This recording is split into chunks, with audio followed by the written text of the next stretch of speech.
C'est parti pour 21 km jusqu'à Santa Marina. Il fait un petit peu frisqué ce matin. Et pourtant, on part beaucoup plus tard que d'habitude puisqu'il est 8h30.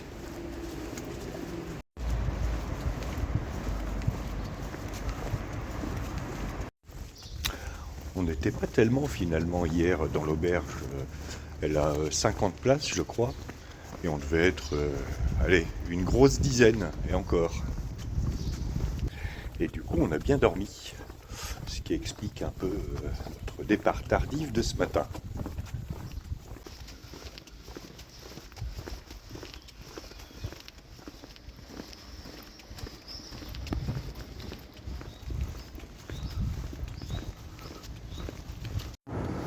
Voilà le monument aux migrants.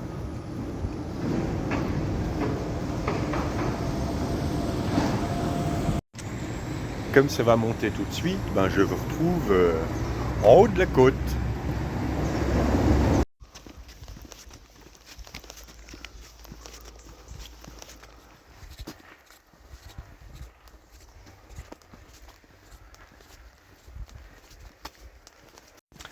La sortie de Negrera est raide.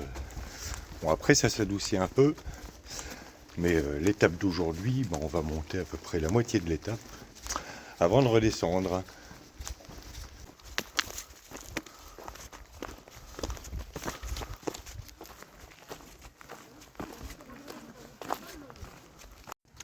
Bon, on n'est pas les seuls à être partis tard.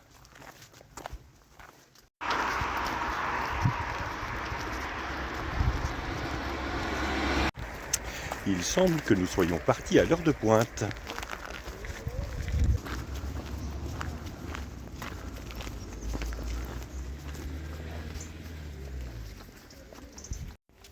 On n'est pas mécontent que ce soit couvert finalement.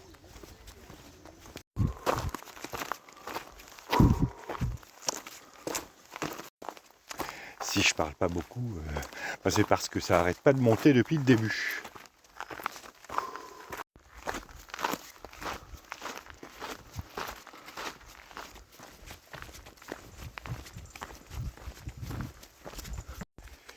Bien, profitons de ce replat.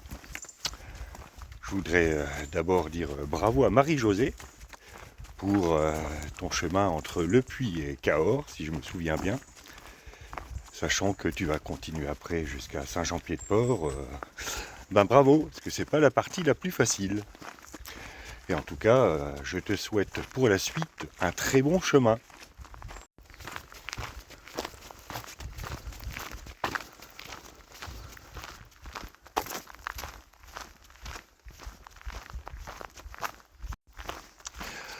David, tu me demandais si on utilisait de la crème anti-frottement style NOC.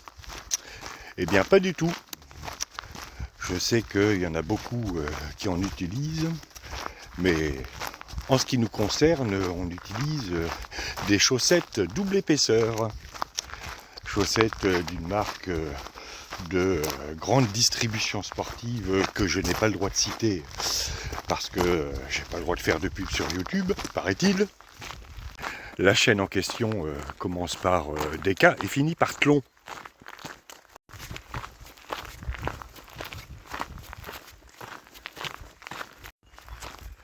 Ces chaussettes me donnent satisfaction depuis plusieurs années. Et là, cette année, Clémentine aussi, même si Clémentine est plus habituée à marcher pieds nus, donc je pense que la plante de ses pieds est plus résistante que la mienne. L'inconvénient de ces chaussettes, c'est qu'elles mettent assez longtemps à sécher. La seule fois où j'ai eu des grosses ampoules sous le pied, c'est l'an dernier, à la fin de l'étape entre Carcabosso et Aldenueva del Camino, qui est une étape de 40 km, où j'ai fait l'erreur de traverser un ruisseau parce que le pont avait été détruit, sans enlever ni chaussures ni chaussettes. Et il me restait 5 ou 6 km à faire, que j'ai fini avec les pieds qui faisaient floc-floc. Et les jours suivants, j'ai jonglé avant de trouver les plus grands pansements double peau que j'ai pu trouver dans une pharmacie. Et après, ça s'est réglé dans les jours suivants.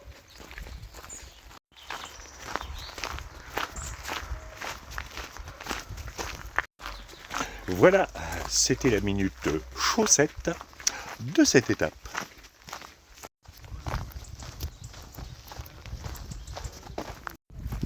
J'avais envie de montrer le haut de ma tête. Plus sérieusement, ils sont en train d'aménager le Camino. Il coule du béton dans le virage.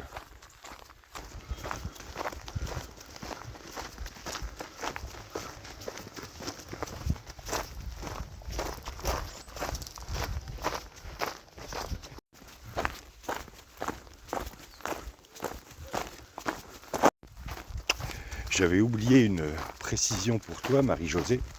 Comme tu reprends le chemin l'an prochain, si tu as l'occasion, à Aire-sur-l'Adour, essaie d'aller dormir au couvent des Ursulines, qui est à la sortie d'Aire-sur-l'Adour. Et je t'en dis plus après la côte.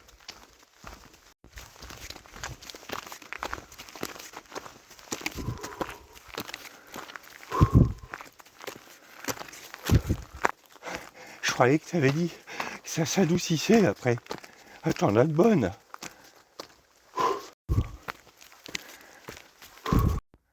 Bon, bah là aussi,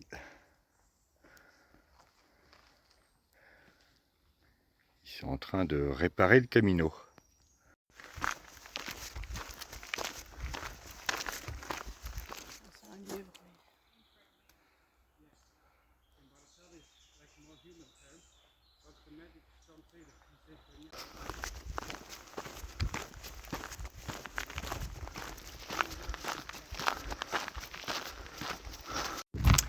Bien, après cet instant lièvre, j'en reviens au couvent des Ursulines pour toi, Marie-Josée.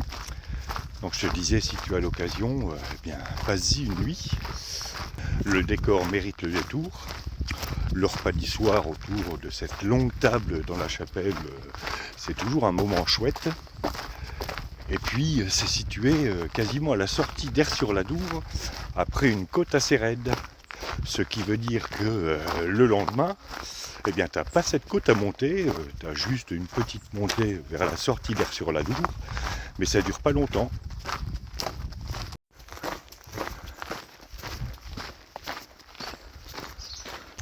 Par contre, comme il n'y a pas beaucoup de place, en fonction de la saison, il faut peut-être s'y prendre un peu à l'avance pour réserver.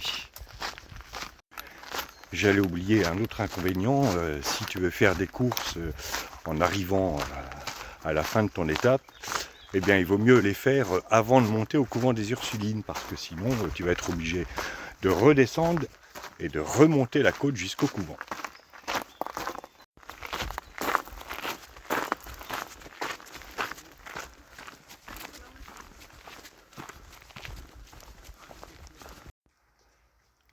Ah là, on voit bien l'alignement des arbres que c'est pas une forêt naturelle.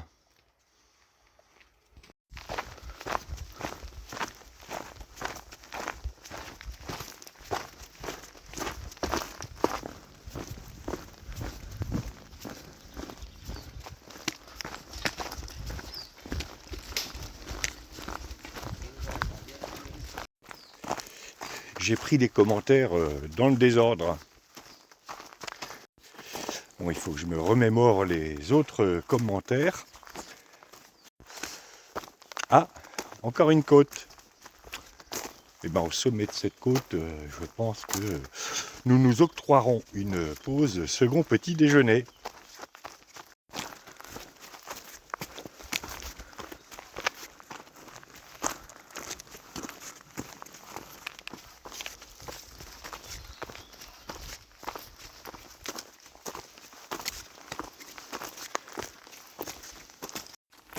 Si l'on accepte la première partie en sortant de Negreira, qui n'est pas très longue de toute façon, et puis la dernière quand on arrive à Olveiroa, si on fait Negreira-Olveiroa, eh ben, je trouve cette étape, je l'ai toujours trouvée très chouette.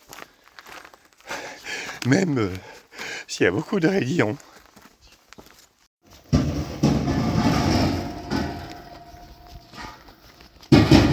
On arrive tout poil pour l'ouverture.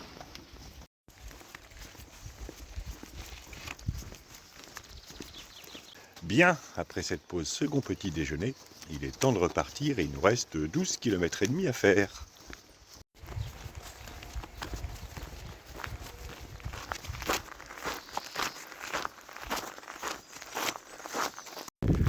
Bon, on ne devrait pas tarder à atteindre le point culminant de l'étape.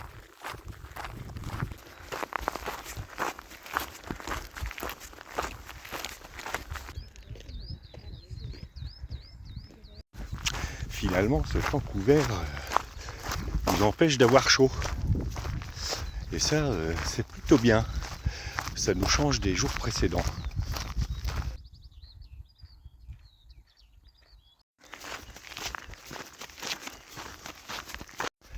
Voilà, on a atteint le point culminant de l'étape. Et maintenant, on va descendre, pas tellement. Ça va onduler un petit peu. Et puis, on sera arrivé. Enfin, on sera arrivé dans peut-être un peu moins de 10 km.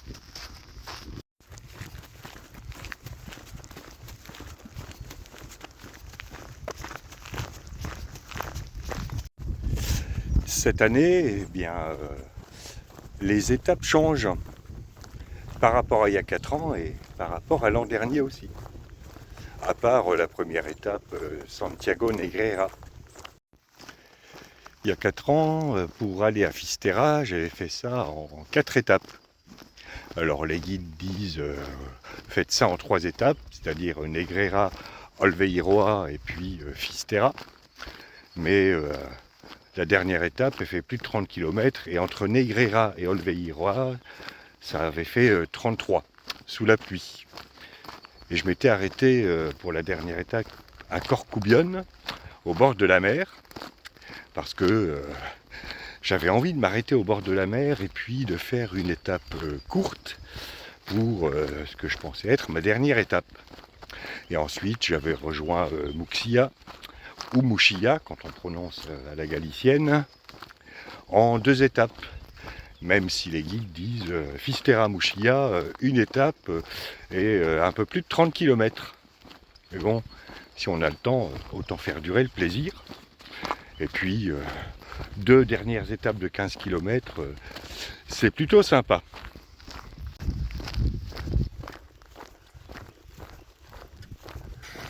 L'an dernier, après Negreira, je m'étais arrêté à Lago de Abeleiroas, qui doit être, si je me souviens bien, 6 ou 7 km avant Olveiroa. Ce qui faisait une étape relativement tranquille et pas 33 km. Mais le lendemain, par contre, j'étais allé jusqu'à Quintans et c'était assez long. Mais ça, c'était pour avoir une étape de 10 km avant Muxia. Et ensuite, les 2 dernières étapes, Muxia-Fisterra, puisque j'avais fait la boucle dans l'autre sens, c'était 2 fois 15 km, enfin un peu plus jusqu'à Fisterra, puisqu'il fallait monter les 3 km jusqu'au phare.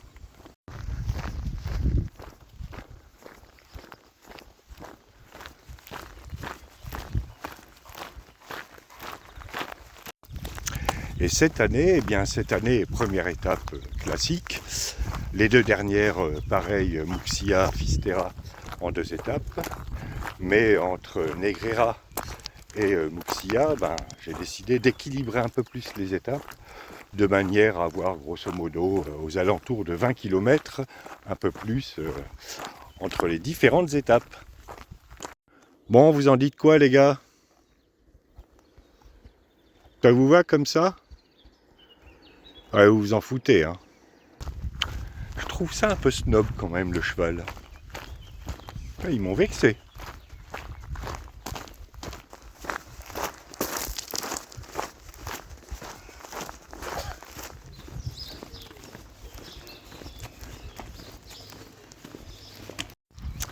Bien, je vais peut-être reprendre avec les commentaires, parce qu'aujourd'hui, ça va être le jour réponse aux commentaires.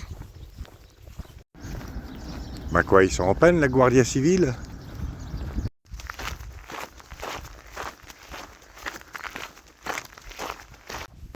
Alors David, je vais revenir sur ton commentaire, celui où tu posais la question sur la crème Noc. Et sur ta dernière phrase, je vais essayer de franchir le pas l'an prochain. J'imagine que tu dois avoir, comme dans les dessins animés, 2 personnages de chaque côté de ta tête. Le petit ange qui te dit « Réfléchis bien David, ne sois pas aussi hâtif, étudie toutes les possibilités, Pourquoi ne ferais-tu pas du bridge ou ne regarderais-tu pas Inspecteur Derrick? Et de l'autre côté, le diablotin qui dit « David, ça fait longtemps que tu en as envie. Pourquoi attendre? Tu en as la possibilité. N'essaye pas de franchir le pas.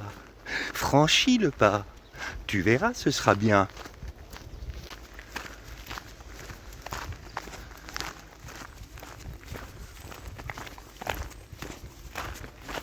À ton avis, vers lequel de ces deux personnages suis-je incliné à t'orienter?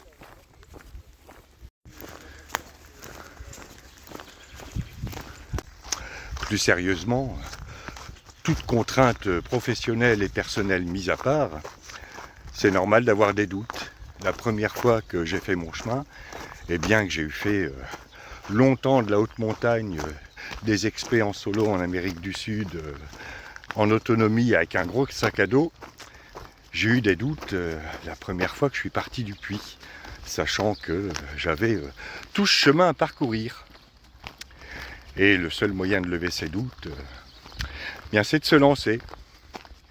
Et quand on arrive là, eh bien, on est le premier surpris de tout le chemin parcouru.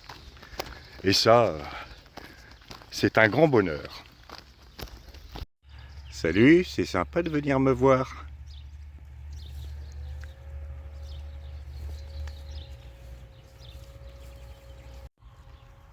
Elle a osé me tourner le dos. Vous voyez, je suis vexé.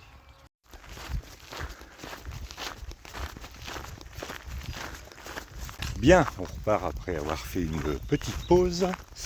Il doit nous rester un peu plus de 5 km à faire. Et le soleil est apparu entre deux nuages. Et là, tout de suite, on a senti la température qui montait.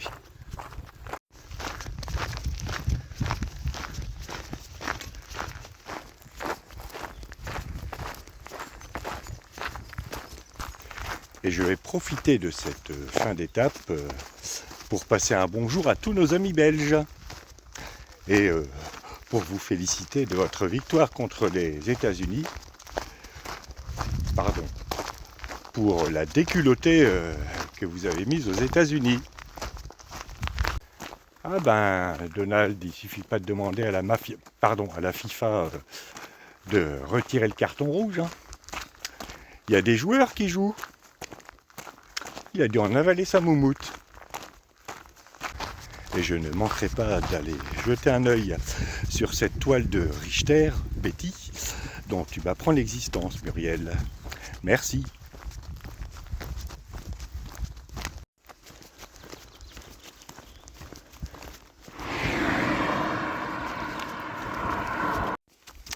Prend quand même des risques, la dame.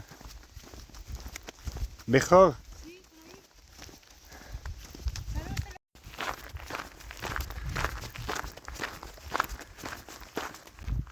En fait, elle était absorbée par son téléphone parce qu'elle essayait d'envoyer sa localisation pour qu'on vienne la chercher en voiture. Et une fois que je l'ai eu interpellée, elle s'est aperçue qu'effectivement c'était mieux de marcher sur la bande pour piétons du côté gauche de la route. Donc on s'est arrêté, c'était une Française d'ailleurs, enfin c'est une Française. Elle a quand même réussi à envoyer sa localisation et là elle vient de se faire prendre en voiture.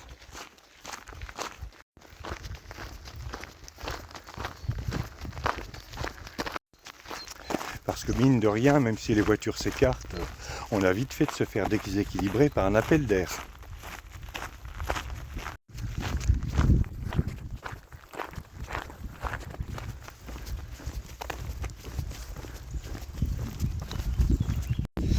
Bon, il doit nous rester à peu près 2 km.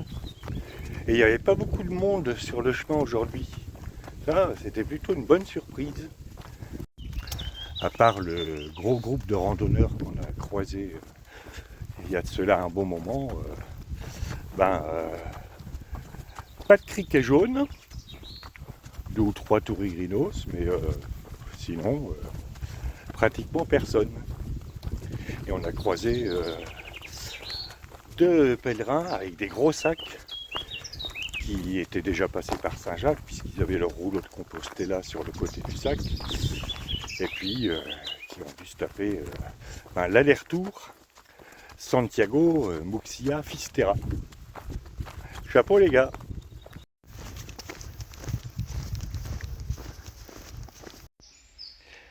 Alors si on suivait le chemin directement jusqu'à Fisterra, il nous resterait 50 km. Mais nous, il va nous en rester plus, puisqu'on passe par Muxia d'abord. Mais en tout cas, il nous en reste moins de 100. Ah, il est beau cet Oreo. On voit quand même que le coin, c'est une grosse région d'élevage, avec des cultures de maïs pour faire de l'ensilage, et puis les grosses stabulations là-bas.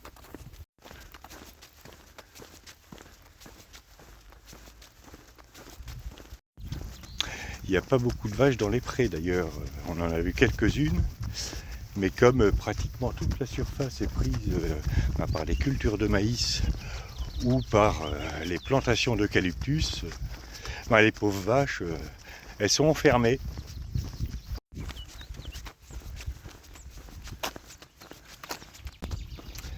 Ce sont des vaches laitières. Ouais, ça c'est une grosse exploitation. Voilà, on arrive à Santa Mariña, qui est tout petit. Et notre alberguée, elle est à peu près à 200 ou 300 mètres plus loin.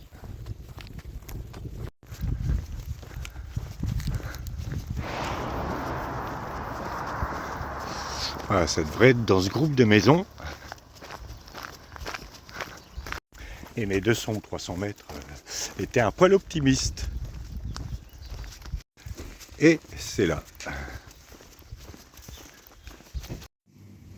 Voilà, on est installé. Et tout au fond, dans un coin. Voilà, fin de cette étape de 22 km. Ça s'est bien passé. Il commençait à faire chaud quand on est arrivé. Demain, ce sera presque 24 km jusqu'à Dumbria. Et on va commencer par monter pendant 7 à 8 km et après ce sera beaucoup plus cool là. Je vous dis à demain pour de nouvelles aventures.